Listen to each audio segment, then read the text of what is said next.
स्वागत है आप सभी का हमारे चैनल पर। पिछली क्लास में हमने बौद्ध धर्म वाला जो चैप्टर है वो स्टार्ट किया था। काफ़ी कुछ चीज़ें हमने वहाँ पर डिस्कस भी की थी लास्ट क्लास में।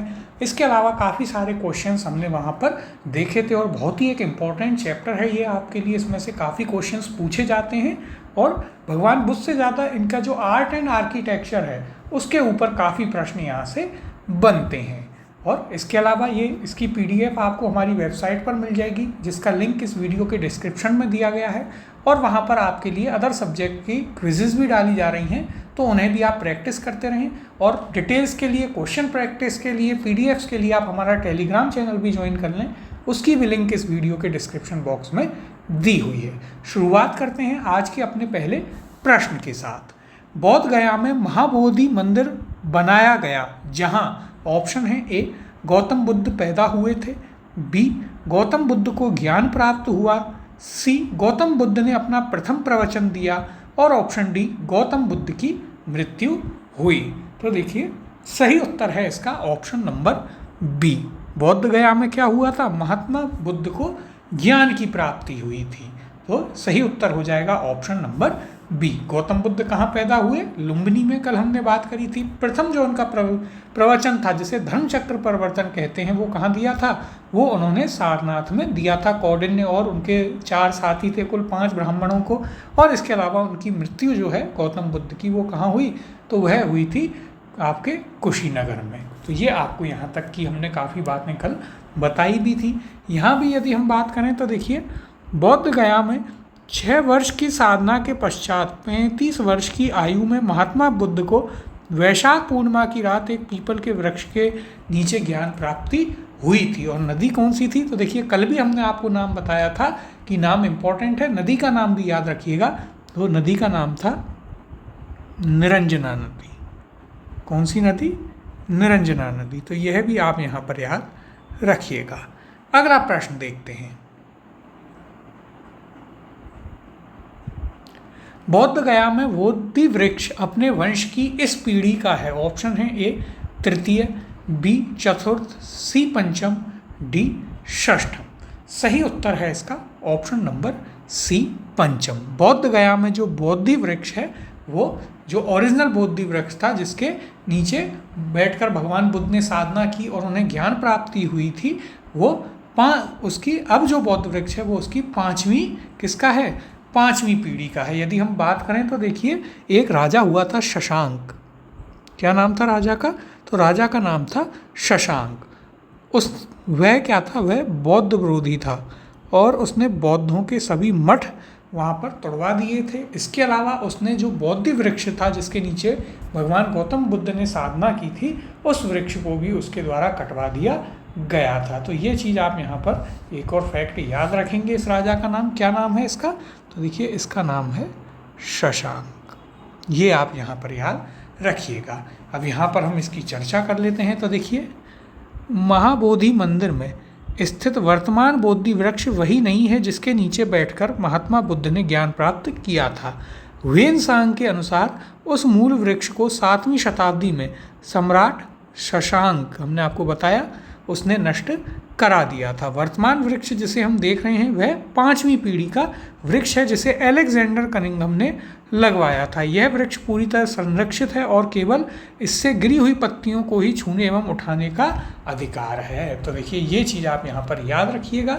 देखिए मेन चीज़ यह नहीं है कि कौन सी पीढ़ी का है, लेकिन एक मेन बात आपको याद रखनी है कि इसे जो ओरिजिनल वो वृक्ष था उसे किसके द्वारा कटवा दिया गया था? शशांक के द्वारा। तो यह आप याद रखिएगा। बंगाल का शासक हुआ करता था। आगे मध्यकालीन इतिहास में हम इसकी बात करेंगे। अगला प्रश्न है निम्नलिखित में से कौन सा बौद्ध पवित्र स्थल निरंजना नदी पर स्थित था? ऑप्शन है ए बौद्ध गया, बी कुशीनगर, सी लुम्बिनी या ऑप्शन डी ऋषिपत्तन। सही उत्तर है इसका ऑप्शन नंबर ए बौद्ध गया। बौद्ध गया कहाँ स्थित है? तो यह स्थित है निरंजना नदी के तट पर, जहाँ पर भगवान गौतम बुद्ध ने अपनी ज्ञान प्राप्ति की थी। और हमने आपको बताया भी कि किस नदी के किनारे? निरंजना नदी के किनारे। अब देखिए यहाँ पर आपको ये चीज़ भी काम आ गई, तो यह भी आपको याद रखना है। और ऋषिपत्तन किसका पुराना नाम है? तो देखिए यह भी याद रखिएगा, सारनाथ का पुराना नाम है क्या? ऋषिपत्तन। तो यह चीज़ भी आप याद रखिएगा, कल भी हमने आपको क्लास में ये बात बताई थी। अब यहाँ पर हम इसके ऊपर चर्चा कर लेते हैं। देखिए क्या कहा गया है। पवित्र बौद्ध स्थल बोध गया, जहाँ गौतम बुद्ध को सर्वप्रथम ज्ञान प्राप्त हुआ था, निरंजना नदी पर स्थित है। आधुनिक फाल्गु नदी को ही पूर्व में निरंजना नदी के नाम से जाना जाता था। आज इसे किस नाम से जाना जाता है? फाल्गु या फल्गु नदी के नाम से। तो यह फैक्ट भी आप याद रखिएगा। यह नदी दो छोटी धाराओं निरंजना एवं मोहना के मिलने के बाद बनती है। तो देखिए इसमें क्या याद रखना है, निरंजना नदी का जो आधुनिक नाम है वह जरूर याद रखिएगा। यदि थोड़ा सा उसे क्वेश्चन को टफ करना हुआ या आपको परेशान करना चाहेगा तो आपसे पूछ लेगा, उसमें ऑप्शन में फाल्गु दे देगा, तो वहाँ पर आप कंफ्यूज हो जाएंगे कि यह नदी तो थी ही नहीं। तो याद रखिएगा निरंजना नदी को आज के समय में फाल्गु या फल्गु नदी के नाम से जाना जाता है। अब अगले प्रश्न की ओर चलते हैं। बुद्ध के उपदेश किससे संबंधित हैं? ऑप्शन है ए आत्मा संबंधी विवाद, बी ब्रह्मचर्य, सी धार्मिक कर्मकांड, या ऑप्शन डी आचरण की शुद्धता व पवित्रता। तो देखिए यह भी आपके लिए इम्पॉर्टेंट क्वेश्चन है। इस प्रकार के क्वेश्चन कई बार पूछे जाते हैं और मेंस में तो ये पूरा ही आपसे लिखवा लिया जाता है कि जो भगवान बुद्ध की जो धार्मिक सोच थी उसके ऊपर प्रकाश डालिए। तो ये आपके लिए बहुत ही एक महत्वपूर्ण चीज़ हो जाती है। अब देखिए यहाँ पर हम सही उत्तर की यदि बात करें तो सही उत्तर हो जाएगा आपका ऑप्शन नंबर डी। भगवान बुद्ध के उपदेश संबंधित होते थे आचरण की शुद्धता व पवित्रता से। अब देखिए यहाँ पर यदि हम बात करें कि भगवान बुद्ध की जो शिक्षाएं थी वो क्या थी, तो देखिए उन्होंने 4 तो अपने आर्य सत्य दिए थे, यानी 4 नोबल ट्रुथ दिए थे। कौन कौन से थे? पहला था कि दुख है, दूसरा दुख का कारण है, तीसरा दुख के कारण का निवारण है, और चौथा था दुख निवारण का मार्ग है। तो ये आपको याद रखना है। जो उनके 4 आर्य सत्य या परम सत्य आप कह सकते हैं भगवान बुद्ध के, ये तो आपको याद होने ही चाहिए। इसके अलावा उन्होंने अष्टांगिक मार्ग दिया था।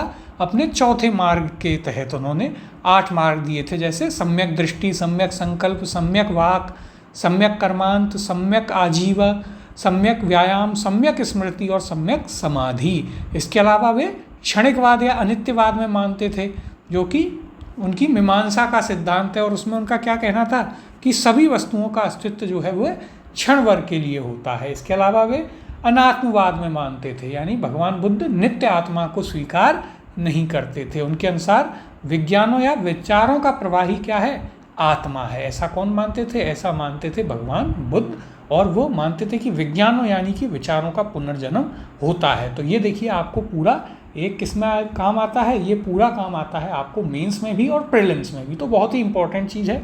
आगे जहाँ पर ये पूछा जाएगा वहाँ हम और डिटेल में आपको इसे लिखवा कर अच्छे से करवा देंगे। आप याद रखिएगा बौद्ध धर्म कैसा है? अनीश्वरवादी है, कर्मफलवादी है और पुनर्जन्म को मानता है। ये 2-3 चीज़ें आप याद रखिएगा। आप देखिए यहाँ पर यदि हम बात करें तो महात्मा बुद्ध के उपदेश आचरण की पवित्रता एवं शुद्धता से संबंधित हैं। बुद्ध के उपदेशों में आत्मा संबंधी विवाद नहीं है। धार्मिक कर्मकांडों की बुद्ध ने आलोचना की है। जो अभी हमने आपको उनके बारे में चीज़ें बताई कि क्षणिकवाद में मानते हैं यानी अनित्यवाद में, अनात्मावाद में मानते हैं यानी आत्मा को नहीं मानते, कर्मफलवादी में मानते हैं कि आप कर्म कीजिए, कर्म कांडों में मत पड़िए। अब अगला प्रश्न है, निम्नलिखित में से कौन बुद्ध के जीवन काल में ही संघ प्रमुख होना चाहता था? ऑप्शन है आपके पास ए देवदत्त, बी महाकश्यप, सी उपाली, या ऑप्शन नंबर डी आनंद। तो देखिए यहाँ पर भी कई लोग इस क्वेश्चन को गलत कर देते हैं, क्योंकि अधिकतर ने सिर्फ आनंद और उपाली का नाम ही सुना होता है। तो यह भी आपके लिए एक इम्पॉर्टेंट क्वेश्चन है। सही उत्तर है इसका ऑप्शन नंबर ए देवदत्त। क्या है? Option number A Devadatta. Devadatta जो थे वो भगवान बुद्ध के भाई थे, उनके चचेरे भाई थे। बाद में वे उनके साथ आ गए और आगे जाकर फिर वे उनका विरोध भी करने लगे, और खुद को उन्होंने फिर क्या किया? बौद्ध संघ से हटा लिया, और फिर वे चाहते थे कि बौद्ध संघ से हटकर कि अब मैं इस बौद्ध जो संघ है इसका प्रधान बन जाऊं। तो यह हमें याद रखना है। किसके बारे में? देवदत्त के बारे में। कौन थे ये? तो ये थे भगवान गौतम बुद्ध के चचेरे भाई।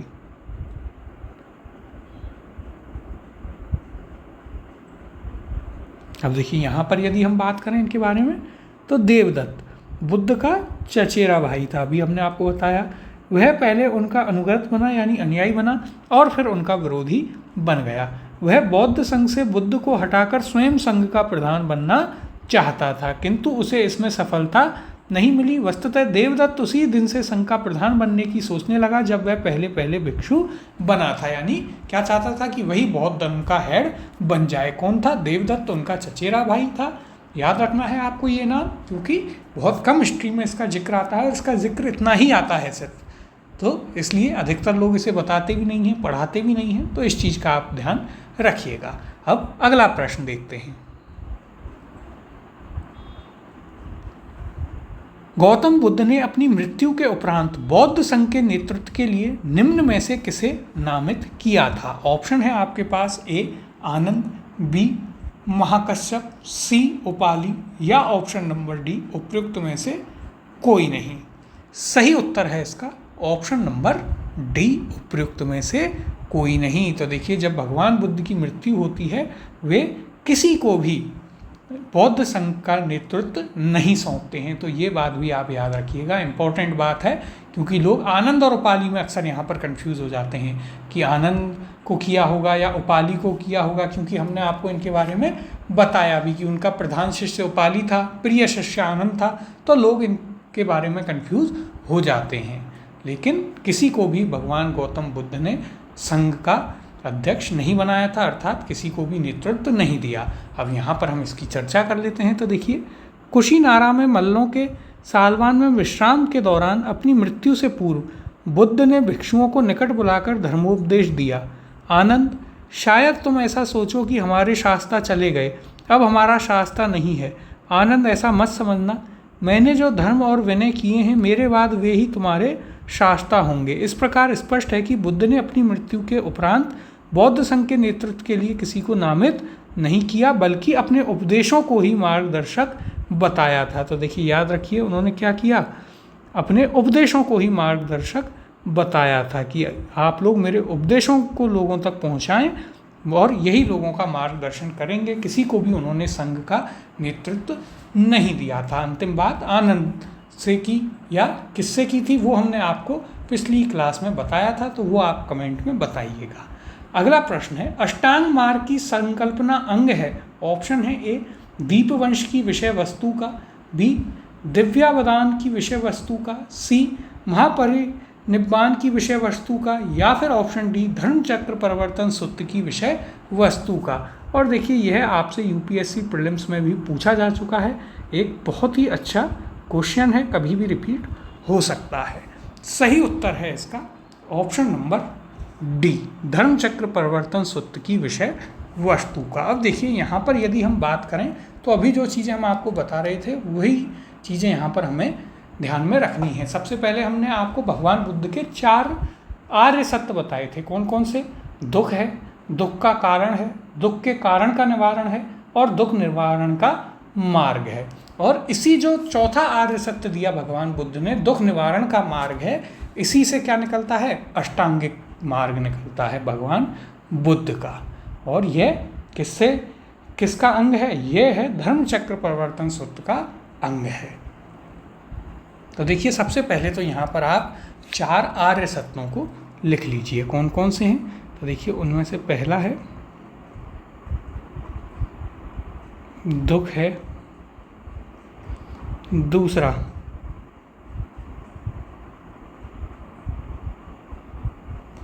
दुख का कारण भी है, फिर देखिए तीसरा कौन सा था आर्य सत्य? तीसरा था यदि किसी चीज का कारण है तो उसका निवारण है, तो दुख के कारण का निवारण है। और चौथा क्या है? दुख निवारण का मार्ग है। क्या है? दुख क्या है? निवारण का मार्ग है, या फिर दुख निरोध का उपाय है। इस प्रकार से भी आप लिख सकते हैं। क्या है? दुख निरोध का उपाय है। और इस चौथे आर्य सत्य के तहत निकलता है। किसका सिद्धांत? अष्टांगिक मार्ग का सिद्धांत। और किसका अंग है? ये अंग है धर्मचक्र प्रवर्तन सूत्र का। तो इसे आप याद रखिए। और इसे हम क्या कहते हैं? इसे दुख निरोध गामिनी प्रतिपदा भी कहा जाता है। ये चीज़ भी आप यहाँ पर याद रखिएगा। क्या कहते हैं इसे? इसे कहते हैं दुख निवारणी प्रतिपदा। अब यहाँ पर हम इसकी चर्चा कर लेते हैं। देखिए क्या कहा गया है यहाँ पर। यदि हम बात करें तो देखिए, गौतम बुद्ध ने चतुर्थ आर्य सत्य में दुख निरोध का उपाय बताया है। इसे दुख निरोध गामिनी प्रतिपदा कहा जाता है, जो हमने अभी आपको बताया। इसे मध्यमा प्रतिपदा या मध्यम मार्ग भी कहते हैं। इस मध्यमा प्रतिपदा में 8 सोपान हैं, इसलिए इसे अष्टांगिक मार्ग कहते हैं। ये 8 सोपान कौन कौन से हैं? तो देखिए, सम्यक दृष्टि, सम्यक संकल्प, सम्यक वाक, सम्यक कर्मांत, सम्यक आजीव, सम्यक व्यायाम, सम्यक स्मृति एवं सम्यक समाधि। अष्टांगिक मार्ग धर्मचक्र प्रवर्तन सूत्र की विषय वस्तु का ही अंग है। तो ये सभी बातें अभी हमने आपको बताई। यदि आपको ये ज़्यादा समझ में ना आया हो तो भी आपको परेशान होने की कोई आवश्यकता नहीं है, क्योंकि इन चीज़ों पर हम काफ़ी डिटेल में बात करने वाले हैं। जब आपकी सब्जेक्टिव क्लास होंगी तब हम काफ़ी डिटेल में यहाँ पर बात करेंगे इन चीज़ों पर।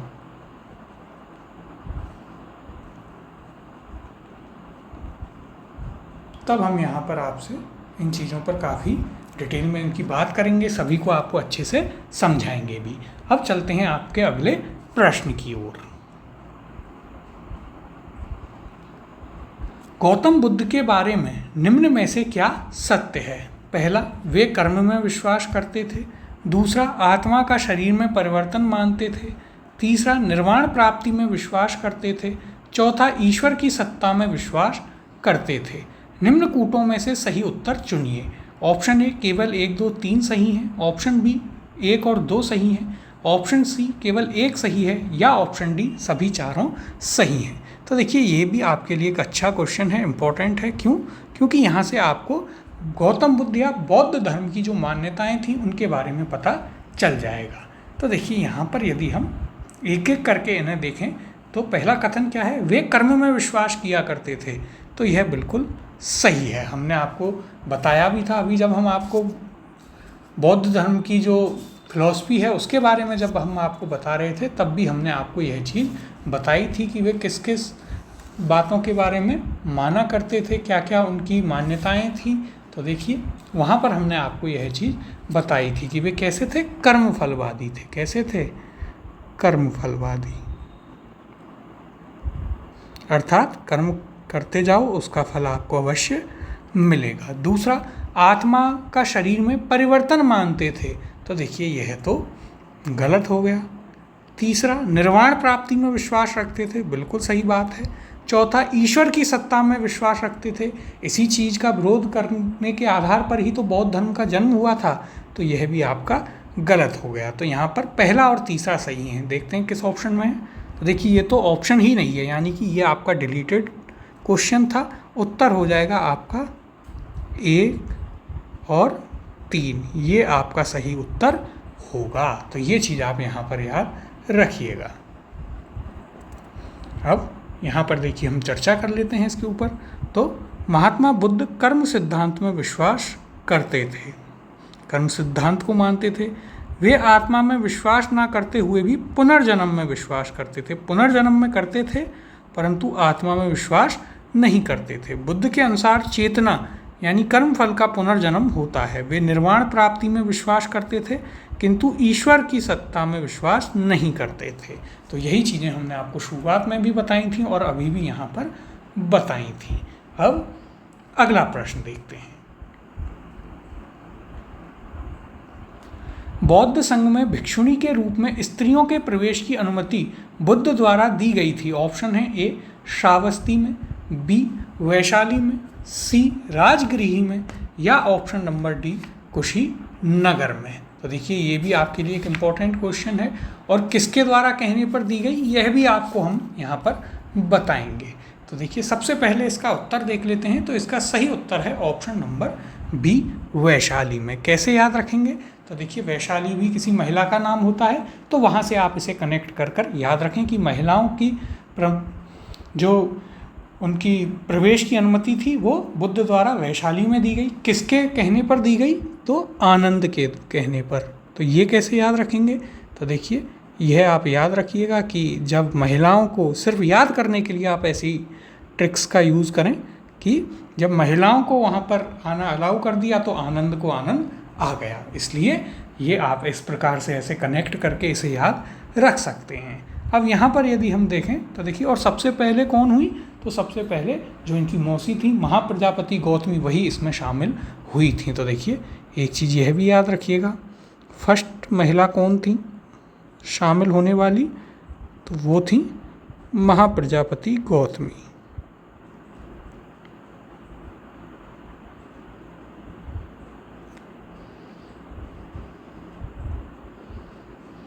तो इनका नाम आप याद रखिएगा, ये आपके लिए इम्पोर्टेंट है। अब यहाँ पर हम इसकी चर्चा कर लेते हैं। देखिए, अपने प्रिय शिष्य आनंद के कहने पर बुद्ध ने वैशाली में स्त्रियों को बौद्ध संघ में भिक्षुणी के रूप में प्रवेश की अनुमति प्रदान की थी। बौद्ध संघ में सर्वप्रथम शामिल होने वाली स्त्री कौन थी? महाप्रजापति गौतमी थी। तो देखिए तीनों ही चीज़ हमने आपको ऊपर बताई। किसके कहने पर? आनंद के कहने पर। आनंद को आनंद आया वैशाली में। और सबसे पहले कौन इसमें भिक्षुणी बनी? तो वे बनी थी गौतम बुद्ध की मौसी जो थी महाप्रजापति गौतमी। अब अगला प्रश्न है, त्रिपिटक क्या है? ऑप्शन है ए गांधी जी के 3 बंदर, बी ब्रह्मा विष्णु महेश, सी महावीर के 3 नगीने, या ऑप्शन डी बुद्ध के उपदेशों का संग्रह। सही उत्तर है इसका ऑप्शन नंबर डी। भगवान बुद्ध के उपदेशों का संग्रह जो है वह क्या कहलाता है? वह कहलाता है त्रिपिटक। इनकी हमने बात की थी आपसे कि उनके कौन कौन से क्या हैं उपदेशों का संग्रह है, या कौन कौन सी उनकी पुस्तकें या साहित्य जो है वह लिखा गया है कौन कौन से ग्रंथों में बौद्ध धर्म का। और उसे आप किस नाम से जानते हैं? उसे आप जानते हैं त्रिपिटक के नाम से। अब यहाँ पर यदि हम बात करें तो देखिए ये सर्वाधिक महत्वपूर्ण भी हैं। और इसमें कौन कौन से आते हैं? तो देखिए विनय पिटक, सुत्त पिटक और अभिधम्म पिटक। एक एक करके हम इनकी बात करते हैं। तो देखिए सबसे पहला इसमें कौन सा आता है? तो पहला है आपका कौन सा? विनय पिटक। कौन सा है सबसे पहला? सबसे पहला है विनय पिटक। कल हमने आपको इसके बारे में बताया भी था कि विनय पिटक और सुत्त पिटक दोनों की हमने बात की थी। विनय पिटक किसके द्वारा लिखा गया? देखिए पहले यदि हम बात करें कि इसमें क्या है, विनय पिटक में क्या चीज़ दी गई है, तो इसमें संघ संबंधी नियम है या फिर भगवान बुद्ध की शिक्षाएं हैं। क्या हैं इसमें? इसमें विनय पिटक, और देखिए विनय पिटक में क्या है? विनय पिटक में है नियम और भगवान बुद्ध की जो उनकी शिक्षाएं हैं वे सभी इसमें रखी गई हैं। ये आपको याद रखना है। किसके द्वारा विनय पिटक रखा गया था? तो विनय पिटक जो है वह लिखा गया था किसके द्वारा? उपाली के द्वारा। 2 चीज़ें आप याद रखेंगे। तो देखिए इसमें क्या है? इसमें संघ संबंधी नियम है। विनय पिटक में है आपके संघ संबंधी नियम, यानी कि जो साधु वहाँ रहेंगे, भिक्षु रहेंगे, उनके लिए क्या नियम होंगे। किसके द्वारा लिखा गया विनय पिटक? तो विनय पिटक लिखा गया उपाली के द्वारा। फिर देखिए, और ये कब बना था? प्रथम बौद्ध संहिता में। दूसरा कौन सा है? दूसरा है आपके पास यहाँ पर कौन सा? तो वो है सुत्त पिटक।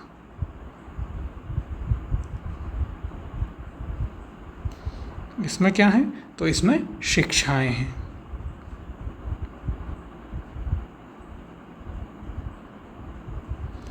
इसमें शिक्षाएं हैं। किसके द्वारा लिखा गया? आनंद के द्वारा। ये दोनों कब? फर्स्ट बौद्ध संहिता में। यहाँ से आप ये चीज़ भी याद रखिएगा। फिर कौन सा आता है त्रिपिटक में? तो फिर आता है आपका कौन सा? अभिधम्म पिटक। कौन सा है तीसरा? तीसरा है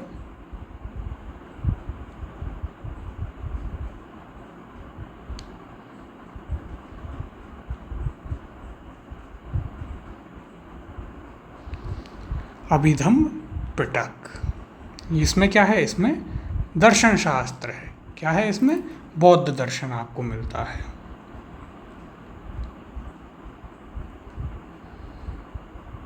इसमें है बौद्ध दर्शन। तो यह भी आप यहाँ पर याद रखिएगा। और इन तीनों को मिलाकर के क्या कहा जाता है? इन तीनों को मिलाकर के कहा जाता है त्रिपिटक। अब यहाँ पर हम इसकी चर्चा कर लेते हैं। देखिए यहाँ क्या कहा गया है, उस पर भी यदि हम बात करें तो देखिए, त्रिपिटक बौद्ध ग्रंथों में सर्वाधिक महत्वपूर्ण है।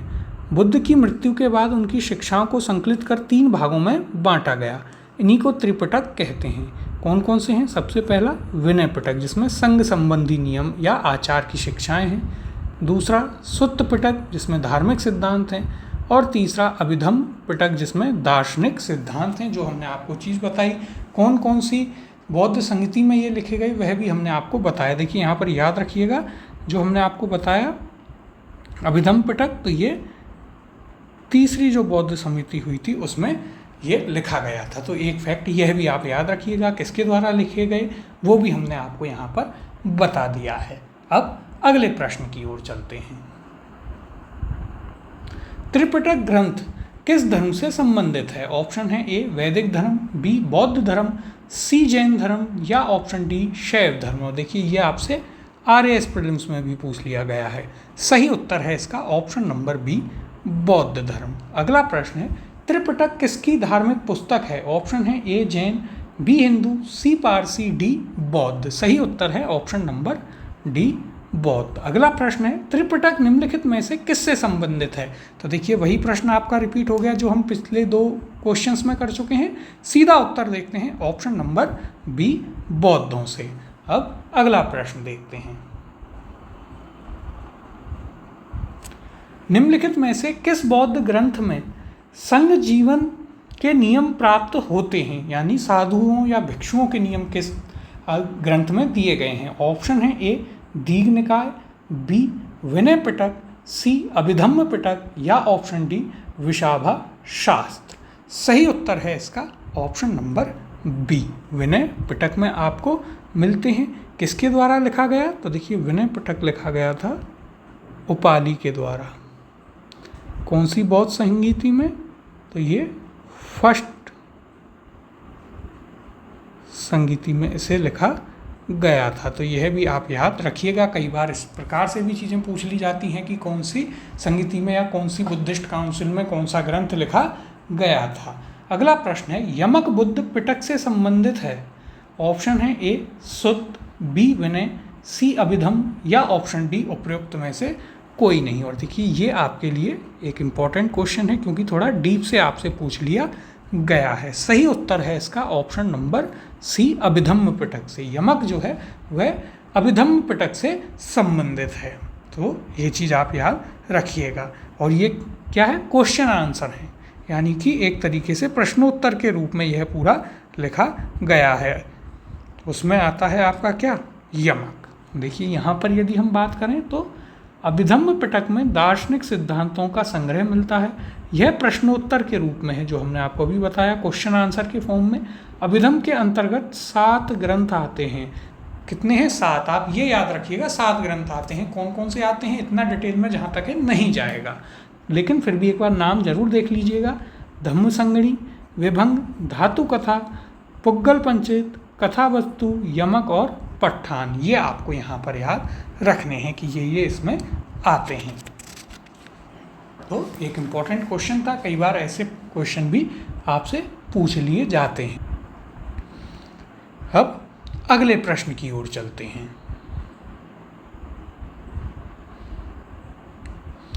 निम्न में से किस बौद्ध साहित्य में महात्मा बुद्ध के नैतिक एवं सिद्धांत संबंधित प्रवचन संकलित हैं? ऑप्शन है ए विनय पिटक, बी जातक कथाएं, सी अभिधम्म पिटक या ऑप्शन डी सुत्त पिटक। सही उत्तर है इसमें ऑप्शन नंबर डी सुत्त पिटक। सुत्त पिटक में क्या है? भगवान गौतम बुद्ध से संबंधित जो शिक्षाएं थी उनकी वे इसमें लिखी गई हैं। सुत्त पिटक किसके द्वारा लिखा गया था?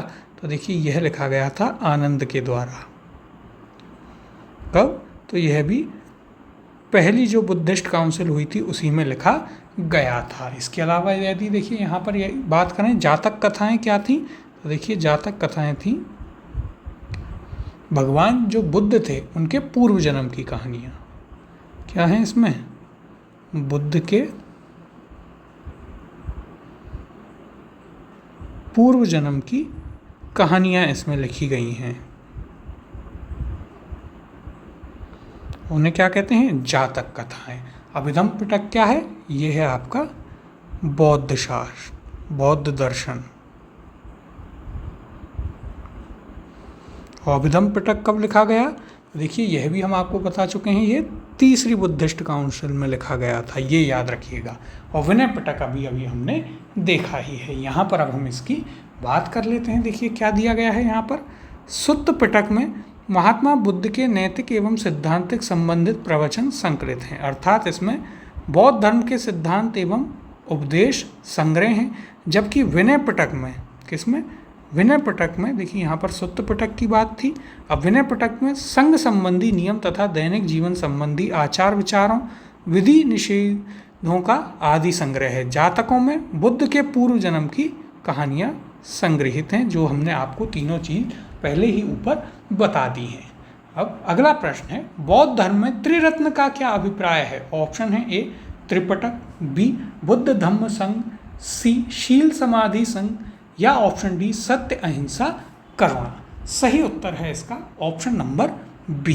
त्रिरत्न जो हैं भगवान बुद्ध के वे कौन कौन से हैं, या बौद्ध धर्म के त्रिरत्न हैं बुद्ध, धम्म और संघ। ये आपके क्या हैं? त्रिरत्न हैं। तो यहाँ पर आपको त्रिपिटक और उसमें कंफ्यूज नहीं होना है। अब देखिए यहाँ पर यदि हम बात करें तो बुद्ध, धम्म एवं संघ बौद्ध धर्म के त्रिरत्न हैं। बुद्ध की मृत्यु के बाद उनकी शिक्षाओं को संकलित कर 3 भागों में बांटा गया। उनको क्या कहते हैं? त्रिपिटक कहते हैं। उसमें कौन कौन से आते हैं? विनय पिटक, सुत्त पिटक और अभिधम पिटक। तो ये आपको इन दोनों चीज़ों में कंफ्यूज नहीं होना है, त्रिपिटक और त्रिरत्न। कई बार एग्ज़ाम में जब बहुत प्रेशर होता है माइंड पर वैसे ही, तो इनसे कई बार परेशान भी हो जाते हैं और उसी में ये क्वेश्चन आपसे गलत भी हो जाते हैं। तो आपको यहाँ पर याद रखना है।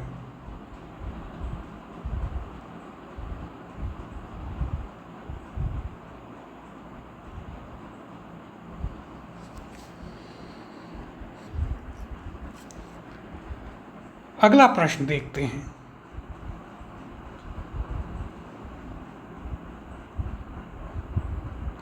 प्राचीन भारत के बौद्ध मठों में पवरन नामक समारोह आयोजित किया जाता था, जो कि ऑप्शन है ए संघ परिनायक और धर्म तथा विनय विषयों पर एक एक वक्ता को चुनने का अवसर होता था, बी वर्षा ऋतु के दौरान मठों में प्रवास के समय भिक्षुओं द्वारा किए गए अपराधों की स्वीकृति का अवसर होता था, सी किसी नए व्यक्ति को बौद्ध संघ में प्रवेश देने का समारोह होता था जिसमें उसका सिर मुंडवा दिया जाता था और पीले वस्त्र दिए जाते थे, डी है आषाढ़ की पूर्णिमा के अगले दिन बौद्ध भिक्षुओं के एकत्र होने का अवसर होता था जब वे वर्षा ऋतु के आगामी 4 महीनों के लिए निश्चित आवास चुनते थे।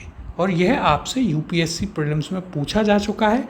एक बहुत ही शानदार क्वेश्चन है, जिसने थोड़ी डीप नॉलेज ली होगी, इस पूरे चैप्टर को अच्छे से पढ़ा होगा, वो इसको आंसर कर सकता है। तो देखिए इसका सबसे पहले बात करते हैं सही उत्तर की। तो सही उत्तर है इसका ऑप्शन नंबर बी। अब ये हम आपको बता देते हैं क्या होता था। तो देखिए जो जितने भी भिक्षु थे वे कहाँ रहते थे? वे बौद्ध विहार या संघों में रहा करते थे। उसके बाद क्या होता था? तो देखिए जब वर्षा ऋतु होती थी उसके बाद में वो गाँव में चले जाते थे, क्योंकि वर्षा के बाद जब एक बार खेती बाड़ी का काम हो जाता था तो ग्रामीण लोग अपने घरों में रहते थे। तब बौद्ध भिक्षु जो हैं अलग अलग जगह जाकर रहते थे, वहाँ पर बौद्ध धर्म का प्रचार प्रसार किया करते थे, उपदेश दिया करते थे, अपनी कुटिया बनाकर वहाँ पर रहते थे। उस दौरान यदि उनसे कोई नियम टूट जाता था या कोई गलती हो जाती थी तो वे वर्षा ऋतु के बाद जब अपने विहारों में पुनः लौटते थे तो वहाँ पर क्या करते थे? जब मठों में जब वो आते थे तो यदि उनसे कोई गलती हुई या अपराध हुआ उसको वो वहाँ आकर स्वीकार कर लेते थे और उसका प्रायश्चित किया करते थे। इसी को क्या कहते हैं? इसी को पवरन कहा जाता है। तो ये आपको अब याद रहना चाहिए इस कहानी से। अब यहाँ पर हम इसकी चर्चा कर लेते हैं कि यहाँ पर क्या बात कही गई है। तो देखिए वर्षा ऋतु के समय 4 महीने बौद्ध भिक्षु बौद्ध महाविहारों में निवास करते थे। इस समय धर्म प्रचार का कार्य स्थगित रहता था। वर्षा ऋतु की समाप्ति पर जब पुनः धर्म प्रचार कार्य प्रारंभ होता था तो बौद्ध भिक्षु पवरन नामक समारोह आयोजित करते थे, जिसमें पीछे किए गए कार्यों पर विचार करते हुए आगे की कार्य योजना बनाई जाती थी। इसके अतिरिक्त भिक्षु इस समारोह में अपने द्वारा किए गए अपराधों को भी स्वीकार किया करते थे। तो यह चीज़ आपको यहाँ पर याद रखनी है। अब बहुत ही इंपॉर्टेंट है, इसे जरूर याद रखिएगा। अब अगले प्रश्न की ओर चलते हैं। अशोकाराम विहार निम्नलिखित में से किस स्थान पर स्थित था? ऑप्शन है आपके पास A Vaishali, B Pataliputra, C Kaushambi या ऑप्शन नंबर डी श्रावस्ती। सही उत्तर है इसका option number B Pataliputra. Ashokaram Vihar किसने बनवाया था? तो देखिए यह किसके द्वारा, यह सम्राट अशोक के द्वारा बनवाया था, उसी के नाम पर है। और जब सम्राट अशोक बनवाएगा तो वह कहाँ बनवाएगा? अपनी राजधानी पाटलिपुत्र में इसे बनवाएगा। तो ये चीज़ आप याद रखिएगा। सही उत्तर है ऑप्शन नंबर बी। अब यहाँ पर हम इसकी बात कर लेते हैं। देखिए प्रसिद्ध बौद्ध ग्रंथ महावंश के अनुसार, किसके अनुसार? महावंश के अनुसार मौर्य शासक अशोक ने पाटलिपुत्र में अशोकाराम विहार को निर्मित करवाया था। इस विहार का निर्माण इंद्रगुप्त नामक थेर भिक्षु के निरीक्षण में हुआ था और तीसरी बौद्ध संगति भी अशोक के समय में ही हुई थी पाटलिपुत्र में। तो याद रखिएगा अशोकाराम विहार कहाँ पर है? पाटलिपुत्र में। और किसके द्वारा बनवाया गया? सम्राट अशोक के द्वारा। यह जानकारी कहाँ से मिलती है? बौद्ध ग्रंथ महावंश से मिलती है। अगला प्रश्न है, विश्व का सबसे ऊंचा कहा जाने वाला विश्व शांति स्तूप बिहार में कहाँ है? ऑप्शन है ए वैशाली, बी नालंदा, सी राजगीर और ऑप्शन डी पटना। सही उत्तर है इसका ऑप्शन नंबर सी राजगीर। तो देखिए इंपॉर्टेंट है, विश्व का सबसे ऊंचा स्तूप जो माना जाता है विश्व शांति स्तूप कहाँ पर स्थित है? यह स्थित है राजगीर बिहार में। अगला प्रश्न देखते हैं।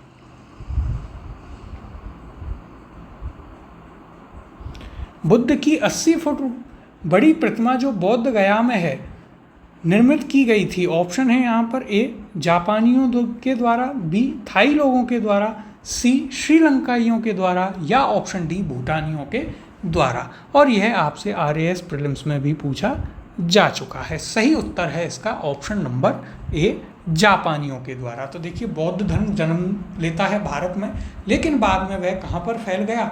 वह फैल गया जापान, चीन, इसके अलावा यदि आप देखेंगे तो थाईलैंड वगैरह, भूटान, इन सभी देशों में आपको क्या मिलता है? तो वहाँ पर मिलता है आपको बौद्ध धर्म। और जो बौद्ध की बड़ी प्रतिमा यहाँ पर बौद्ध गया में बनवाई वो जापानियों के द्वारा बनवाई गई थी। अगला प्रश्न है, सर्वप्रथम स्तूप शब्द कहाँ मिलता है? अब देखिए यह भी आपके लिए एक महत्वपूर्ण क्वेश्चन है, इम्पॉर्टेंट है। ऑप्शन है इसके ए ऋग्वेद में, बी जातक कथाओं में, सी अर्थशास्त्र में या ऑप्शन डी अष्टाध्यायी में। तो देखिए यहाँ पर कई लोग इस क्वेश्चन को गलत करते हैं। ये मान लीजिए लगभग 100% लोग ही इसको गलत कर देते हैं, क्योंकि इसका सही उत्तर है ऑप्शन नंबर ए ऋग्वेद। कई लोगों के लिए शॉकिंग भी होगा, लेकिन सर्वप्रथम स्तूप शब्द का प्रयोग आपको मिलता है कहाँ पर? ऋग्वेद में। तो यह आप याद रखिएगा, बहुत ही इंपॉर्टेंट फैक्ट है आपके लिए। अब यहाँ पर हम इसकी बात कर लेते हैं। देखिए क्या कहा गया है, तो सर्वप्रथम स्तूप शब्द का वर्णन ऋग्वेद में प्राप्त होता है। इसके अतिरिक्त अथर्ववेद, वाजस्नेयी संहिता, तैत्तिरीय ब्राह्मण संहिता, पंचविश ब्राह्मण आदि ग्रंथों से स्तूप के संबंध में जानकारी मिलती है। स्तूप का शाब्दिक अर्थ क्या होता है? किसी वस्तु का ढेर। तो देखिए यह भी आप याद रखिएगा इसका अर्थ क्या होता है, क्योंकि कई बार अर्थ भी पूछ लेता है। और यदि आपसे मेंस में ऐसा क्वेश्चन दिया जाता है कि आप स्तूप के ऊपर लिखिए, तो वहाँ पर आपको काफ़ी अच्छे से यह बताना पड़ेगा स्तूप के बारे में। शुरुआत जो है वहाँ पर आपको आंसर राइटिंग में वह स्तूप के शाब्दिक अर्थ से ही करनी पड़ेगी कि स्तूप का शाब्दिक अर्थ होता है किसी वस्तु का ढेर। फिर आपको बताना पड़ेगा कि इसका पहली बार उल्लेख ऋग्वेद में मिलता है। फिर आप धीरे धीरे आएंगे कि स्तूपों को मुख्य रूप से बौद्ध धर्म ने अपनाया और किस प्रकार से बनवाए, कहाँ कहाँ पर कौन से स्तूप हैं, कौन सा सबसे पुराना है, कौन सा नया है, वो सभी फिर आपको वहाँ पर बताना पड़ेगा। अब अगले प्रश्न की ओर चलते हैं। वह स्तूप स्थल जिसका संबंध भगवान बुद्ध के जीवन की किसी घटना से नहीं रहा है वह है। तो देखिए यह भी आपके लिए एक इम्पॉर्टेंट क्वेश्चन है। एक ऐसा स्तूप जिसका संबंध भगवान बुद्ध की किसी भी जीवन की घटना से नहीं रहा है वो आपको यहाँ पर बताना है। ऑप्शन है ए सारनाथ, बी सांची, सी बोध गया या ऑप्शन डी कुशीनारा। सही उत्तर है इसका ऑप्शन नंबर बी सांची। तो देखिए सांची का जिक्र जो है भगवान गौतम बुद्ध के जीवन काल में कहीं भी नहीं आता है। सारनाथ में हम जानते हैं प्रथम उपदेश देते हैं, बोध गया में वे क्या करते हैं ज्ञान प्राप्ति करते हैं, कुशीनारा में वे उनकी मृत्यु हो जाती है, लेकिन सांची उनसे कोई भी ऐसी विशेष घटना से संबंधित नहीं है। यहाँ पर यदि बात करें तो देखिए बोध गया का स्तूप स्थल क्या है बुद्ध की ज्ञान की प्राप्ति से, सारनाथ धर्मचक्र परिवर्तन से तथा कुशीनगर या कुशीनारा बुद्ध की मृत्यु से संबंधित है, जबकि सांची बुद्ध के जीवन का किसी विशेष घटना से संबंधित नहीं है। अगला प्रश्न है निम्नलिखित स्तूपों का सही तैथिक क्रम यानी कालानुक्रम क्या है। अब देखिए ये आपके लिए एक बहुत ही इम्पॉर्टेंट और एक शानदार क्वेश्चन यहाँ पर है, बहुत शानदार क्वेश्चन है। इसे आप अपने नोट्स में ज़रूर ऐड कर लीजिएगा कि इनका कालानुक्रम क्या है। ऑप्शन देखते हैं। ऑप्शन है ए भरहूत स्तूप, सांची स्तूप, अमरावती स्तूप और धमेक स्तूप। बी है अमरावती, सांची, भरहूत और धमेक। सी है सांची, अमरावती, भरहूत, धमेक और ऑप्शन डी है धमेक, भरहूत, अमरावती और सांची। ये सभी क्या हैं ये स्तूप हैं और इनको आपको कालानुक्रम के अनुसार बताना है। तो देखिए यहाँ पर यदि हम बात करें तो ये है आपका एक डिलीटेड क्वेश्चन। क्यों? तो देखिए कई लोग अब यहाँ पर ऐसे हो जाएंगे कि अभी आप कह रहे थे बहुत इंपॉर्टेंट है लेकिन ये तो क्या है आप डिलीटेड बता रहे हैं। तो देखिए इसके कारण हैं। यदि आप बात करें तो देखिए धमेक जो स्तूप है ये सम्राट अशोक के काल का है, ठीक है। और यदि हम आगे बात करें तो देखिए फिर ये सम्राट अशोक प्लस गुप्त काल में भी बना, तो ये दो काल में आपका आ जाता है।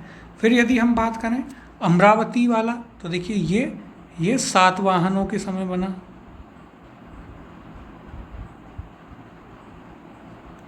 ये सातवाहनों के समय का है। फिर यदि हम बात करें भरहूत, सांची, धमेक तो इनका आप इस प्रकार से कालानुक्रम नहीं बता सकते हैं, इसलिए यह आपका डिलीटेड क्वेश्चन है। लेकिन देखिए क्योंकि भरहूत, सांची ये भी अशोक और गुप्त के काल के हैं और अमरावती आपका सातवाहन का है, तो इन सभी का आप एक दूसरे के साथ में कालानुक्रम यहाँ पर इस प्रकार से निर्धारित नहीं कर सकते हैं, इसलिए ये आपका एक डिलीटेड क्वेश्चन हो जाएगा। लेकिन जिनका हमने आपको बताया है कि ये इस शासक के काल में बना, ये इसके में, वो आप जरूर याद रखिएगा। अब देखिए अगला प्रश्न देखते हैं क्या है। अनात्मवाद सिद्धांत है, ऑप्शन है ए सांख्य का, बी वेदांत का, सी बौद्ध दर्शन का या ऑप्शन डी जैन दर्शन का।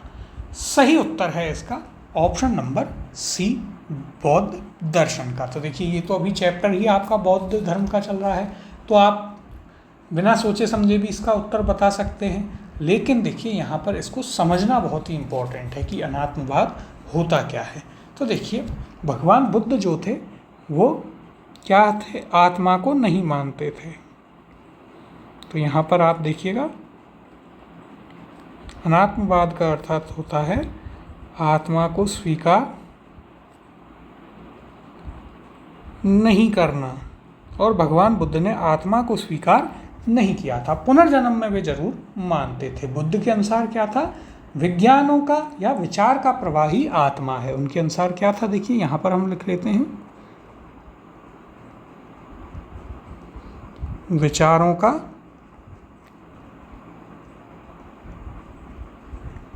प्रवाह ही आत्मा है और विचारों का पुनर्जन्म होता रहता है, इसलिए वे आत्मा के पुनर्जन्म में तो मानते थे। तो देखिए ये इम्पोर्टेंट है, प्रीलिम्स मेंस दोनों के ही पर्सपेक्टिव से आपके लिए ये चीज़ इम्पोर्टेंट है। अब यहाँ पर हम देखिए आसान भाषा में हमने आपको ये चीज़ बताई है, अब डिटेल में हम यहाँ पर देख लेते हैं। तो देखिए, बौद्ध दर्शन में अनात्मवाद का सिद्धांत गौतम बुद्ध के प्रतीत्य समुत्पाद के सिद्धांत से ही सिद्ध होता है।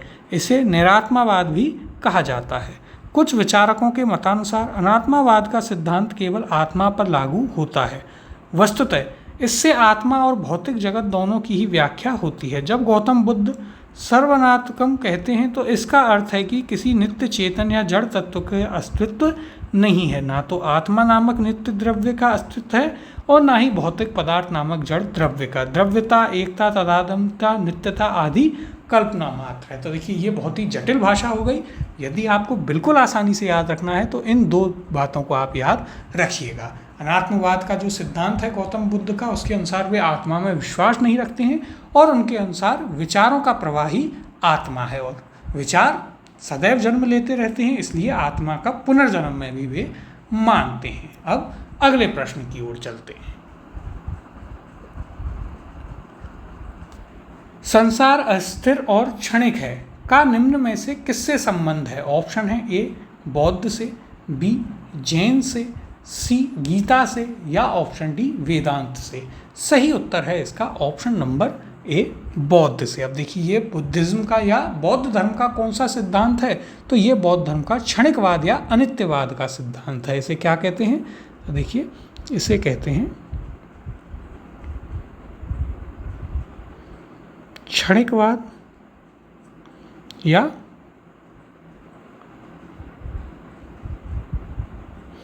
देखिए यहाँ पर क्षणिकवाद या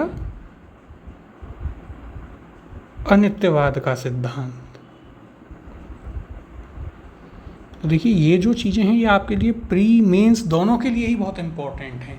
इसके अनुसार क्या कहते हैं? देखिए, इसके अनुसार एक तो ये बौद्ध दर्शन का तत्व मीमांसा सिद्धांत है और भगवान बुद्ध के अनुसार इस जगत की सभी वस्तुओं का अस्तित्व कैसा है? क्षण भर के लिए होता है। तो ये भी आपको याद रखना है। और इन वस्तुओं के गुण भी कैसे होते हैं? उनके अनुसार क्षणिक होते हैं, अर्थात जगत अनित्य एवं परिवर्तनशील है। तो अनित्यवाद अर्थात क्या? परिवर्तनशील। ये भी आप यहाँ पर याद रखें, क्योंकि ये चीज़ आपको काफ़ी कंफ्यूज वहाँ पर कर देगी, तो आप इसे भी याद रखिएगा। परिवर्तनशीलता का सिद्धांत है एक प्रकार से। अब यहाँ पर हम इसकी चर्चा कर लेते हैं। देखिए, बौद्ध दर्शन में क्षणिकवाद को स्वीकार किया गया है। बुद्ध ने स्वयं अनित्यवाद के सिद्धांत का प्रतिपादन किया था, यानी उनके द्वारा ही ये दिया गया है। क्षणिकवाद अनित्यवाद का तार्किक विकास है जो बौद्धोत्तर दर्शन में अस्तित्व में आया। क्षणिकवाद के अनुसार देखिए, विश्व की प्रत्येक वस्तु का अस्तित्व क्षण मात्र के लिए ही रहता है। जिस प्रकार नदी की एक बूंद एक क्षण के लिए सामने आती है तथा दूसरे क्षण वह विलीन हो जाती है, उसी प्रकार जगत की समस्त वस्तुएं क्षण मात्र के लिए ही अपने अस्तित्व कायम रख सकती हैं। तो ये क्या था? ये था बौद्ध धर्म का क्षणिकवाद या अनित्यवाद का सिद्धांत, जिसका अर्थ होता है परिवर्तनशील। अगला प्रश्न है, निम्नलिखित में से किसे एशिया के ज्योतिपुंज के तौर पर जाना जाता है? ऑप्शन है ए गौतम बुद्ध को, बी महात्मा गांधी को, सी महावीर स्वामी को या ऑप्शन डी स्वामी विवेकानंद को। तो देखिए, सही उत्तर है ऑप्शन नंबर ए गौतम बुद्ध को। क्या कहते हैं? एशिया का ज्योतिपुंज अर्थात लाइट ऑफ एशिया किसे कहा जाता है? भगवान गौतम बुद्ध को कहा जाता है, याद रखिएगा। अब देखिए, और लाइट ऑफ एशिया क्या है? ये एक पुस्तक है गौतम बुद्ध के जीवन पर। अब यहाँ पर यदि हम बात करें तो देखिए, गौतम बुद्ध को एशिया के ज्योतिपुंज के तौर पर जाना जाता है। गौतम बुद्ध के जीवन पर एडविन अर्नाल्ड ने द लाइट ऑफ एशिया नामक काव्य पुस्तक की रचना की है। तो याद रखिएगा, ये एक पुस्तक है, इसी नाम से गौतम बुद्ध को भी बुलाया जाता है। किसने लिखी? एडविन अर्नाल्ड ने। अगला प्रश्न देखते हैं, निम्नांकित में से किसे एशिया का ज्योतिपुंज नाम से जाना जाता है? ऑप्शन है ए ईसा मसीह, बी भगवान बुद्ध, सी पैगंबर मोहम्मद या ऑप्शन डी जरथुष्ट्र। सही उत्तर है ऑप्शन नंबर बी भगवान बुद्ध। अगला प्रश्न है, नव बौद्धवाद के प्रतिपादक कौन हैं? ऑप्शन है ए राधा कृष्णन, बी टैगोर, सी अंबेडकर या ऑप्शन डी विवेकानंद। नन। तो देखिए यह भी आपके लिए एक इम्पॉर्टेंट क्वेश्चन है और इसका सही उत्तर होगा option number C. Doctor B R Ambedkar जो हैं वो नव बौद्धवाद यानी कि नियो बुद्धिज्म के प्रतिपादक हैं। कैसे? तो देखिए इसको हम याद रखते हैं। तो जो डॉक्टर बी आर अम्बेडकर थे उन्होंने बौद्ध धर्म की पुनः व्याख्या की थी और उसी को क्या कहते हैं? नियो बुद्धिज्म यानी नव बौद्धवाद कहते हैं। जो उन्होंने उसके अनुसार उन्होंने क्या किया, देखिए बी आर अम्बेडकर ने, आपने कई बार सुना भी होगा, हिंदू धर्म छोड़कर उन्होंने बौद्ध धर्म अपना लिया था और उन्होंने फिर अपने अलग अलग उसमें कुछ थ्योरीज दी थी।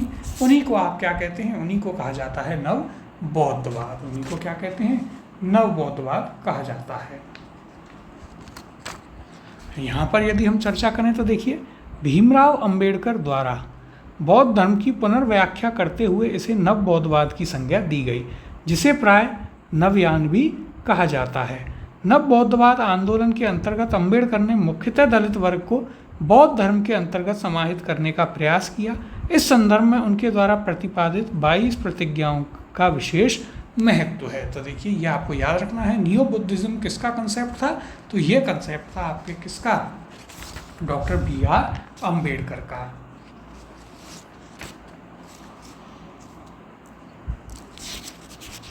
अब अगले प्रश्न की ओर चलते हैं।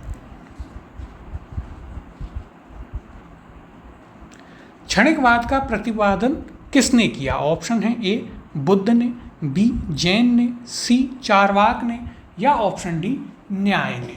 तो देखिए यह हमने अभी आपको बताया, क्षणिकवाद का सिद्धांत दिया गया था भगवान गौतम बुद्ध के द्वारा, या उसे आप क्या कहते हैं? उसे अनित्यवाद का सिद्धांत भी कहते हैं, अर्थात परिवर्तनशीलता का। सही उत्तर हो जाएगा ऑप्शन नंबर ए। और यहाँ पर भी यदि बात करें तो देखिए क्षणिकवाद का सिद्धांत बौद्ध दर्शन से संबंधित है। क्षणिकवाद अनित्यवाद या तार्किक विकास है जो बौद्धोत्तर दर्शन में अस्तित्व में आया, जो हमने आपको पहले भी पूरी बात ये एज इट इज़ अभी बताई थी। और बुद्ध के अनुसार संसार में सब कुछ भी स्थायी नहीं है, नित्य नहीं है, यहाँ तक कि आत्मा की भी नित्य सत्ता नहीं है। यह उल्लेखनीय है कि गौतम बुद्ध ने स्वयं अस्थायित्व एवं क्षणिकत्व में भेद किया है। उन्होंने आत्मा को क्षणिक तथा भौतिक वस्तुओं को अनित्य कहा है। तो देखिए याद रखिएगा, आत्मा को क्या कहा?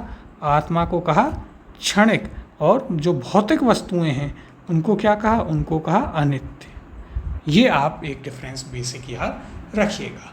अगला प्रश्न है, भारत के सांस्कृतिक इतिहास के संदर्भ में पारमिता शब्द का सही विवरण निम्नलिखित में से कौन सा है? तो देखिए इस टाइप के क्वेश्चंस जो हैं वो आपके लिए बहुत ही इम्पॉर्टेंट होते हैं।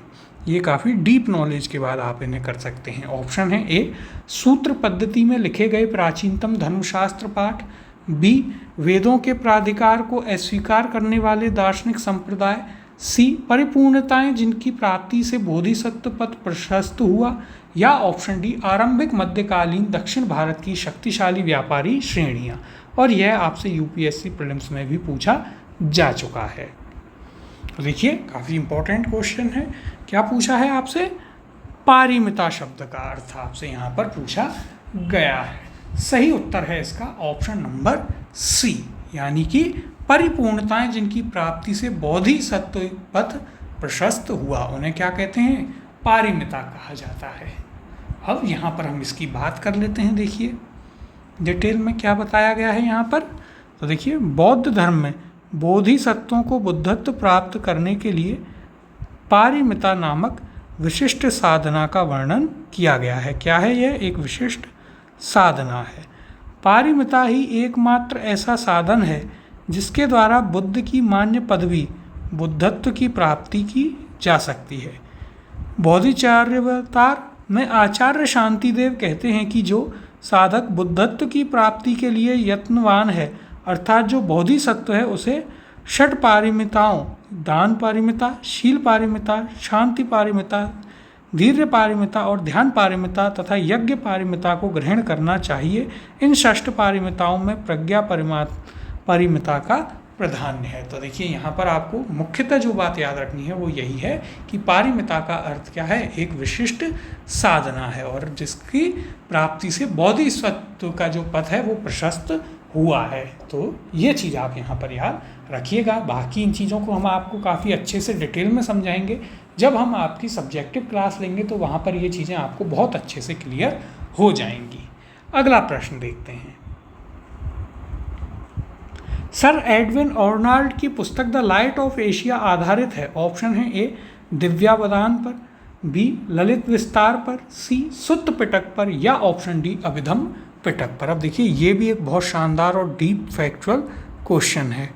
ये तो हम जानते हैं कि भगवान बुद्ध पर एडविन ऑर्नाल्ड ने पुस्तक लिखी है दी लाइट ऑफ एशिया, लेकिन ये कौन से बौद्ध ग्रंथ पर आधारित है वो आपसे पूछा गया है। तो इसका सही उत्तर हो जाएगा ऑप्शन नंबर बी, ललित विस्तार पर आधारित यह पुस्तक है। बहुत ही इंपॉर्टेंट फैक्ट है, काफ़ी डीप, इसे याद रखिएगा। अब अगले प्रश्न की ओर चलते हैं। बौद्ध धर्म के महायान और हीनयान संप्रदायों में सर्वाधिक मौलिक अंतर निम्नलिखित में से कौन सा है। ऑप्शन है ए अहिंसा पर बल, बी जाति रहित समाज, सी देवी देवताओं की पूजा, या ऑप्शन डी स्तूप पूजा। तो देखिए कल हमने आपको महायान और हीनयान में अंतर बताए थे, तो यदि आपने वो क्लास अटेंड की है और ध्यान से उसे सुना है तो आप ये क्वेश्चन कर पाएंगे। सही उत्तर है इसका ऑप्शन नंबर सी, देवी देवताओं की पूजा जो है उनमें मुख्य एक अंतर है। ये हमने आपको वहाँ पर चीज़ बताई थी। अब पुनः आपको एक बार बता देते हैं। तो देखिए क्या होता है, जो चौथी बुद्धिस्ट काउंसिल होती है यानी चतुर्थ संगीति जो होती है, उसमें जो बौद्ध संघ है वो दो भागों में विभाजित हो जाता है, हीनयान और महायान में। हीनयान कौन थे? रूढ़िवादी, जबकि महायान सुधारवादी। तो जो हीनयान थे वो बुद्ध को महापुरुष मानते थे। कल की क्लास में हमने आपको ये सभी चीज़ें लिखवाई भी हैं। और जो महायान थे वो बुद्ध को ईश्वर मानते थे। हीनयान देवी देवताओं को नहीं मानते थे, लेकिन महायान देवी देवताओं को मानते थे। और इसी के साथ हीनयान मूर्ति पूजा नहीं करते थे, जबकि जो महायान थे वे आपके मूर्ति पूजा किया करते थे। तो ये सभी उनमें बेसिक अंतर थे, और सबसे बड़ा अंतर देवी देवताओं की पूजा को लेकर था। अब यहाँ पर हम चर्चा कर लेते हैं। देखिए बौद्ध धर्म के हीनयान और महायान संप्रदायों में सर्वाधिक मौलिक अंतर देवी देवताओं की पूजा का था। हीनयान में बुद्ध को एक महापुरुष माना जाता था, जबकि महायान में उन्हें देवता माना जाता था। उनकी पूजा की जाने लगी। इसी के साथ ही अनेक बोधिसत्वों की भी पूजा की जाने लगी थी। तो दो अलग अलग संप्रदायों में उस समय बौद्ध धर्म जो है विभाजित हो चुका था। अगला प्रश्न है, गौतम बुद्ध को एक देवता का स्थान किस राजा के युग में प्राप्त हुआ। आप देखिए ये भी एक आपसे शानदार क्वेश्चन पूछा है। अब ये तो आपको पता है कि उन्हें क्या मानते थे, ईश्वर मानते थे। कौन मानते थे देवता समान? महायान के लोग। लेकिन किस राजा के समय पर ऐसा ये प्राप्त हुआ उन्हें देवता का स्वरूप, तो वो आपको बताना है। ऑप्शन है ए अशोक, बी कनिष्क, सी चंद्रगुप्त विक्रमादित्य, या ऑप्शन डी हर्ष। सही उत्तर है, देखिए ये आपसे क्वेश्चन जो है थोड़ा सा घुमा के पूछा है। जिस संगति में ये हीनयान महायान बनेंगे और महायान को वैलिडेशन मिल जाता है, अर्थात कि हाँ भाई ये भी एक मान्य है अब जो ये लोग कह रहे हैं, अर्थात उसी राजा के समय में वो उन्हें एक देवता का स्थान मिल गया। तो चौथी जो बुद्धिस्ट काउंसिल थी किसके समय पर हुई थी? कनिष्क के समय, कुंडलवन कश्मीर में। तो सही उत्तर हो जाएगा ऑप्शन नंबर बी कनिष्क। तो देखिए इस प्रकार से आप जब चीज़ों को कनेक्ट करेंगे आपस में, तब आप अच्छे से इन्हें कर पाएंगे। अब यहाँ पर हम इसकी चर्चा कर लेते हैं। देखिए कनिष्क के शासन काल में संपन्न चतुर्थ बौद्ध संगति में बौद्ध धर्म हीनयान एवं महायान नामक दो स्पष्ट एवं स्वतंत्र संप्रदायों में विभक्त हो गया। महायान शाखा में बुद्ध को देवता माना गया तथा उनकी पूजा की जाने लगी। इस प्रकार कनिष्क के काल में बौद्ध धर्म की महायान शाखा के तहत गौतम बुद्ध को एक देवता का स्थान प्राप्त हुआ। तो इसी प्रकार से हमने भी आपको अभी ये चीज़ें कनेक्ट करके बताई थी कि आप इसे इस प्रकार से यहाँ तक आंसर पर पहुँचेंगे। अब अगला प्रश्न देखते हैं। भारत में पहले जिस मानव प्रतिमाओं को पूजा गया वह थी। ऑप्शन है ए ब्रह्मा की, बी विष्णु की, सी बुद्ध की, या ऑप्शन डी शिव की। और ये आपसे RAS प्रीलिम्स में भी पूछा जा चुका है। सही उत्तर है इसका ऑप्शन नंबर सी बुद्ध की। सबसे पहले भारत में जिस मानव की प्रतिमाओं को या मूर्ति पूजा की गई, जिस मानव की, वो थे भगवान बुद्ध। अब अगला प्रश्न है, देश में निम्न में से किसने मूर्ति पूजा की नींव रखी थी? ऑप्शन है ए जैन धर्म ने, बी बौद्ध धर्म ने, सी आजीवकों ने, या ऑप्शन डी वैदिक धर्म ने। सही उत्तर है यहाँ पर ऑप्शन नंबर बी बौद्ध धर्म ने। सबसे पहले बौद्ध धर्म ने जो है भारत में मूर्ति पूजा की नींव रखी थी। जब वे भगवान बुद्ध को देवता मानने लगे, उनकी मूर्तियाँ बनवाई गई और फिर उनकी पूजा की जाने लगी। स्थापत्य कला में हम मूर्ति कला की विशेषता बात करते हैं और वहाँ पर हम इसकी काफ़ी डिटेल में चर्चा करते हैं कि बौद्ध धर्म की मूर्तियाँ जो हैं भगवान बुद्ध की, वे कौन सी कला में बनी हैं। जैसे मूर्ति कला में गांधार, मथुरा और अमरावती जो मूर्ति कला है शैलियों में, वो भगवान बुद्ध से संबंधित मूर्तियाँ इन तीनों ही मूर्ति कला शैलियों में आपको मिलती हैं। आगे हम डिटेल में इसके बारे में बात करेंगे। अगला प्रश्न देखते हैं, गांधार शैली की मूर्ति कला में बुद्ध के सारनाथ में हुए प्रथम धर्मोपदेश से संबंध प्रवचन मुद्रा का नाम है। ऑप्शन है ए अभय, बी ध्यान, अगले ऑप्शन देखते हैं, देखिए यहाँ पर सी धर्मचक्र और डी भूमि स्पर्श। ये आपसे यूपीएससी प्रीलिम्स में भी पूछा है और एक बहुत ही इम्पोर्टेंट क्वेश्चन है आपके लिए। तो सही उत्तर है इसका ऑप्शन नंबर सी, धर्मचक्र मुद्रा उसका नाम है। तो आप कैसे याद रखेंगे कि पहला जो उन्होंने उपदेश दिया उसे क्या कहते हैं? धर्मचक्र परिवर्तन। तो मुद्रा भी कौन सी थी? धर्मचक्र। इस प्रकार से आप इसे याद रखेंगे। अब यहाँ पर हम इसकी चर्चा कर लेते हैं। देखिए क्या कहा गया है, तो गांधार कला की उत्पत्ति का स्रोत एशिया माइनर तथा हेलेनिस्टिक कला थी। इस शैली की कला का प्रमुख विषय महात्मा बुद्ध का जीवन चरित्र है। इसके अंतर्गत बुद्ध की धर्मचक्र मुद्रा, ध्यान मुद्रा, अभय मुद्रा और वरद मुद्रा आदि मूर्तियों का निर्माण किया गया है। तो देखिए ये चीज़ आपको यहाँ पर याद रखनी है। बाकी जब हम स्थापत्य कला वगैरह पढ़ेंगे, मूर्ति कला वगैरह, तब इन चीज़ों को आपको काफ़ी डिटेल में बताएंगे कि कौन सी मूर्ति कला कहाँ से डेवलप हुई, उसकी क्या विशेषताएं हैं, कौन सी स्थापत्य कला कब कब डेवलप हुई, किस किस काल में, उनकी क्या क्या विशेषताएँ हैं। तो ये सभी बात हम वहाँ पर करेंगे डिटेल में। अब अगले प्रश्न की ओर चलते हैं।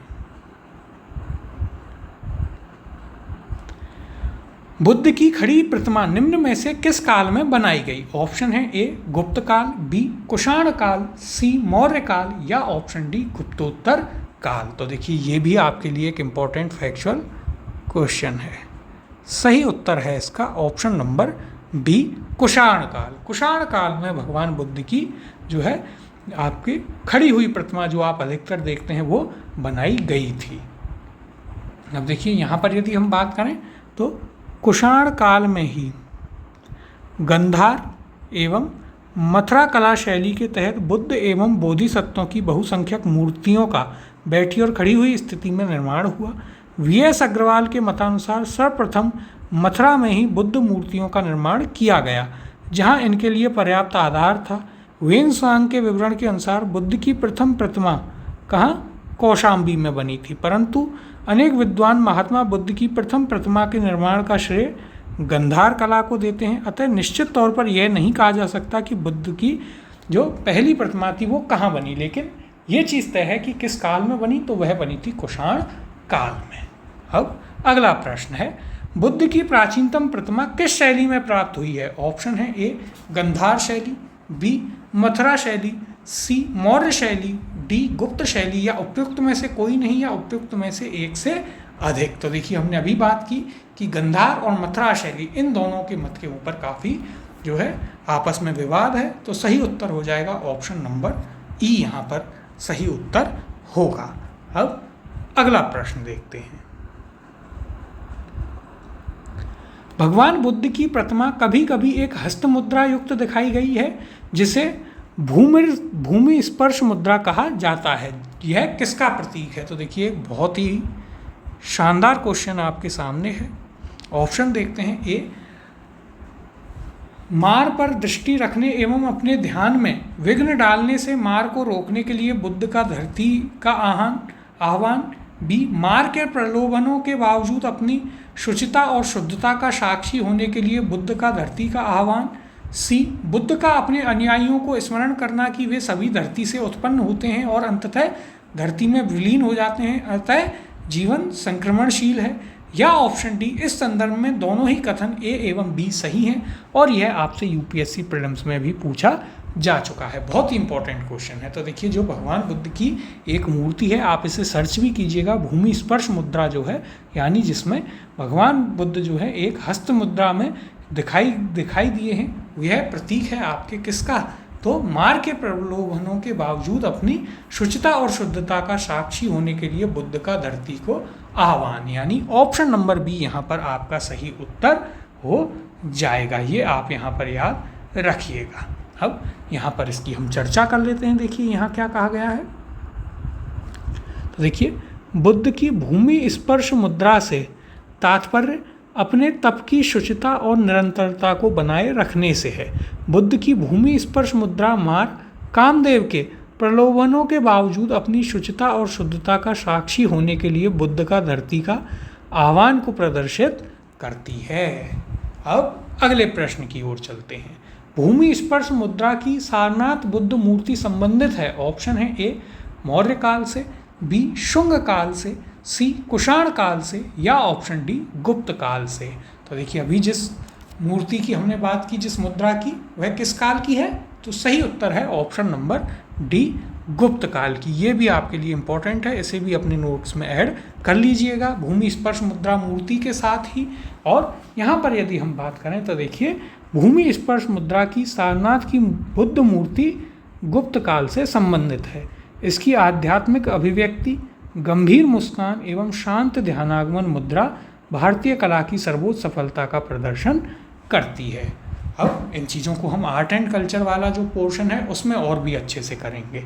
अगला प्रश्न है, सारनाथ की भूमि स्पर्श मुद्रा वाली बुद्ध प्रतिमा कालांकित है, किस काल की है? ऑप्शन है ए कुषाण काल से, बी गुप्त काल से, सी वर्धन काल से, या ऑप्शन डी राजपूत काल से। तो सही उत्तर है ऑप्शन नंबर बी गुप्त काल से। अभी हमने यह प्रश्न किया था। अब अगला प्रश्न देखते हैं।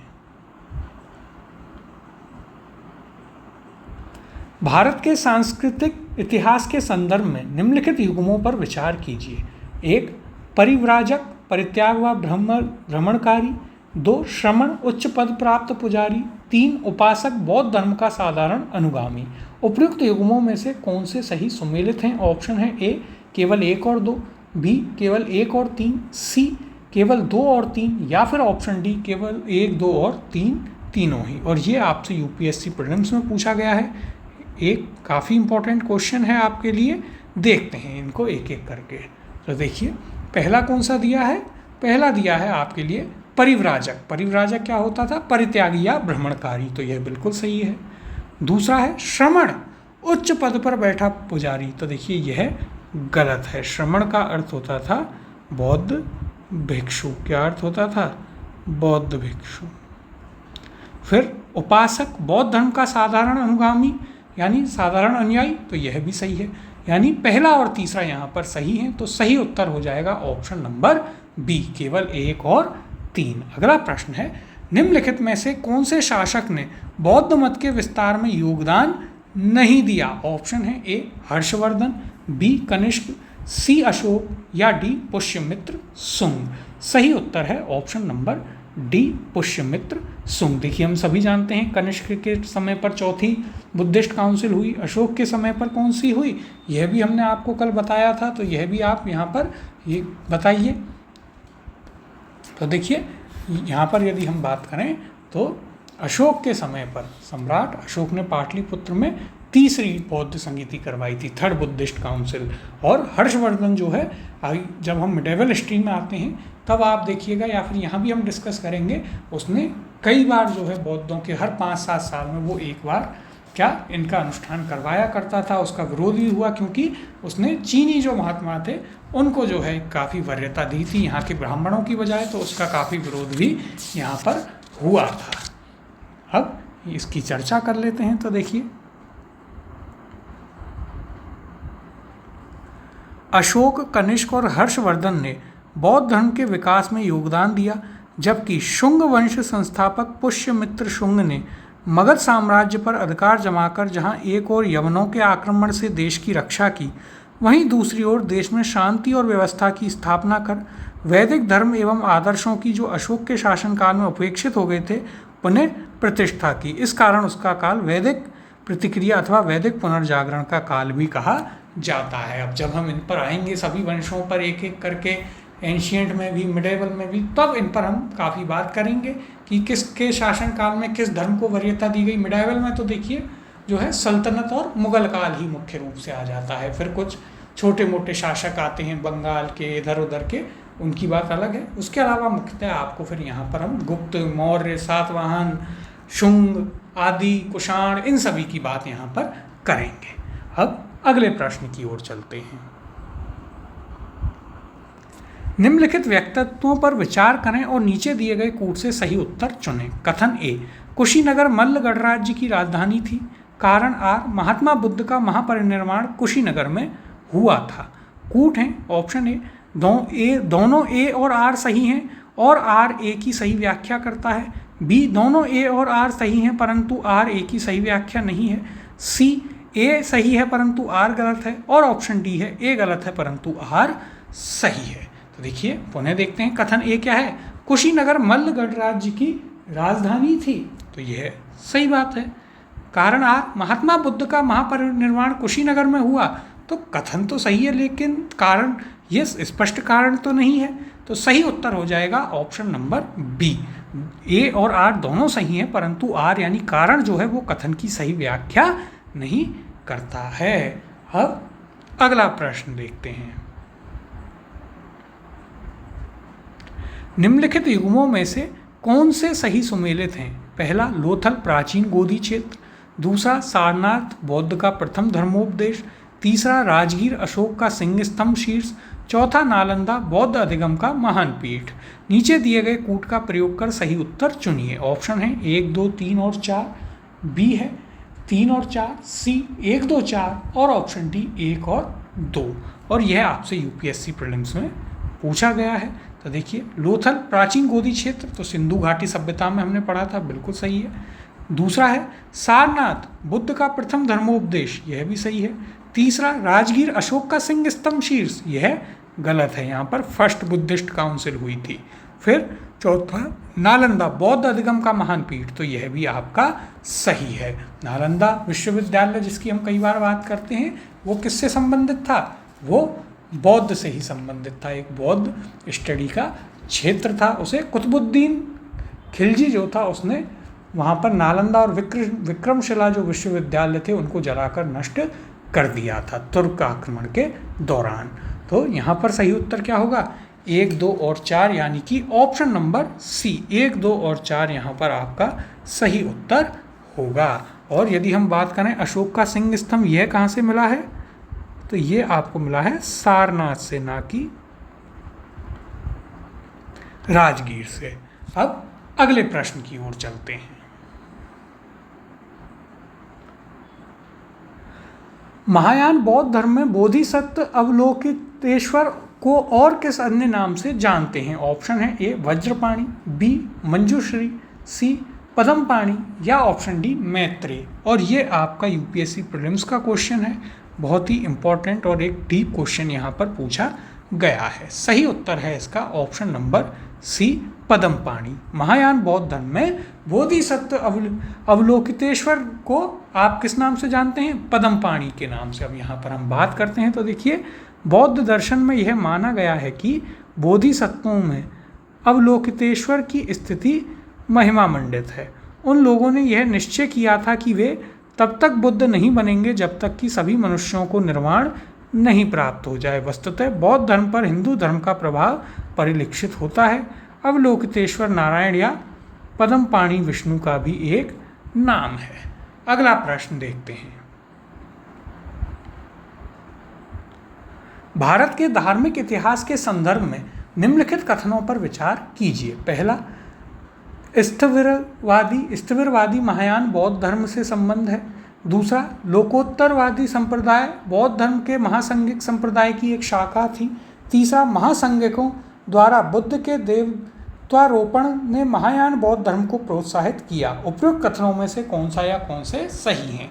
ऑप्शन है ए केवल 1 और 2, बी केवल 2 और 3, सी केवल 3 या फिर ऑप्शन डी 1, 2 और 3। और यह आपसे यूपीएससी प्रीलिम्स में पूछा गया है। इम्पॉर्टेंट है, लेकिन आप इसे ईजिली कर सकते हैं यदि आपने ध्यान से सुना है जो हमने आपको महायान और हीनयान में कल डिफरेंस बताए थे। तो एक एक करके इन कथनों को पुनः देख लेते हैं। और देखिए आपका 100वां क्वेश्चन भी है, यानी 100 क्वेश्चन अब तक आप इस चैप्टर में कर चुके हैं, आपकी सेंचुरी पूरी हो चुकी है। पहला है, स्थिरवादी महायान बौद्ध धर्म से संबंधित है। तो देखिए यह तो गलत है। स्थिरवादी कैसे थे? रूढ़िवादी। कैसे थे? कल हमने आपको यह बताया था, ये थे रूढ़िवादी। तो यानी कि ये किससे संबंधित हो गए? ये संबंधित हो गए आपके हीनयान से। दूसरा है, लोकोत्तरवादी संप्रदाय बौद्ध धर्म के महासंघिक संप्रदाय की एक शाखा थी। तो यह आपका बिल्कुल सही है। तीसरा, महासंघिकों द्वारा बुद्ध के देवत्वारोपण ने महायान बौद्ध धर्म को प्रोत्साहित किया। महासंघिक कैसे थे? जो अपने आप को महान मानता है। कौन? जो बदलाव करता है, यानी महायान। तो यह भी आपका सही हो गया, यानी दूसरा और तीसरा कथन सही है। तो सही उत्तर हो गया ऑप्शन नंबर बी। केवल 2 और 3 यहाँ पर सही हैं। अब यहाँ पर देखिए इसकी चर्चा कर लेते हैं। तो परंपरागत नियम में आस्था रखने वालों का संप्रदाय स्थविर या थेरावादी कहलाया। फिर स्थविरवाद बौद्ध धर्म के हीनयान शाखा से संबंधित था, ऊपर हमने आपको बताया। इसका नेतृत्व महाकच्छायन ने किया। परिवर्तन के साथ नियम को स्वीकार करने वालों का संप्रदाय महासंघिक कहलाया था तथा इनका नेतृत्व महाकश्यप ने किया था। लोकोत्तरवादी संप्रदाय बौद्ध धर्म के महासंघिक संप्रदाय की एक शाखा थी। बौद्ध धर्म में लोकोत्तरवाद निकाय 18 निकायों में से एक है। अब अगला प्रश्न देखते हैं। भारतीय इतिहास के संदर्भ में निम्नलिखित में से कौन भावी बुद्ध है जो संसार की रक्षा हेतु अवतरित होंगे? ऑप्शन है, ए अवलोकितेश्वर, बी लोकेश्वर, सी मैत्रेय या ऑप्शन डी पद्म पाणि। ये भी एक इम्पॉर्टेंट क्वेश्चन है, यूपीएससी प्रीलिम्स में पूछा जा चुका है।